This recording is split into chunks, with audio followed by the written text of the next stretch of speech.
Interim budget तो है ही, लेकिन ये बजट इंक्लूसिव और इनोवेटिव बजट है। इस बजट में कंटिन्यूटी का कॉन्फिडेंस है।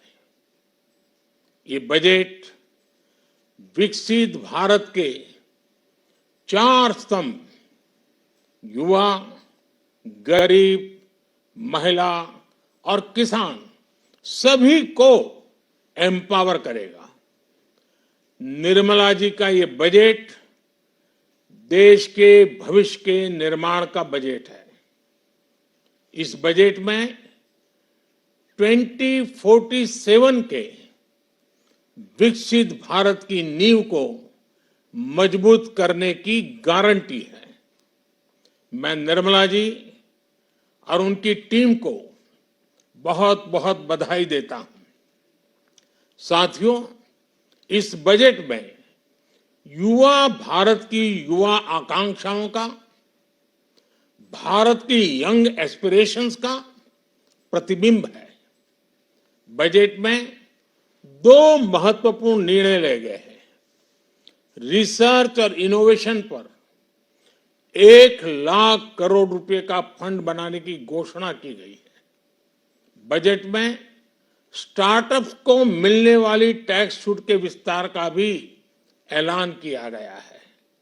साथियों, इस बजट में फिस्कल डेफिसिट को नियंत्रण में रखते हुए कैपिटल एक्सपेंडिचर को 11,11,111 करोड़ रुपए की ऐतिहासिक ऊंचाई दी गई है। अर्थशास्त्रियों की भाषा में कहें तो एक प्रकार से स्वीट स्पॉट है।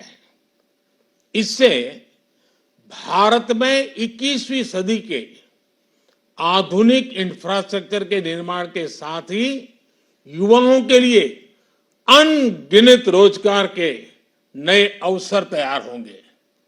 बजट में वंदे भारत स्टैंडर्ड की 40,000 आधुनिक बोगियां बनाकर उन्हें सामान्य यात्री ट्रेनों में लगाने का ऐलान किया गया है।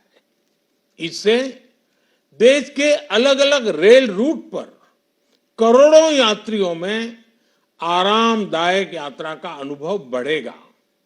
साथियों, हम एक बड़ा लक्ष्य तय करते हैं, उसे प्राप्त करते हैं और फिर उससे भी बड़ा लक्ष्य अपने लिए तय करते हैं। गरीबों के लिए हमने गांवों और शहरों में 4 करोड़ से अधिक घर बनाए। अब हमने 2 करोड़ और नए घर बनाने का लक्ष्य रखा है। हमने 2 करोड़ महिलाओं को लखपति दीदी बनाने का लक्ष्य रखा था। अब इस लक्ष्य को बढ़ाकर 3 करोड़ लखपति दीदी बनाने का कर दिया गया है। आयुष्मान भारत योजना ने गरीबों की बहुत मदद की है।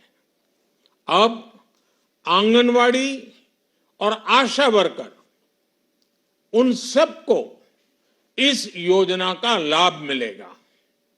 साथियों, इस बजट में गरीब और मध्यम वर्ग को एम्पावर करने, उनके लिए आय के नए अवसर बनाने पर भी बहुत जोर दिया गया है।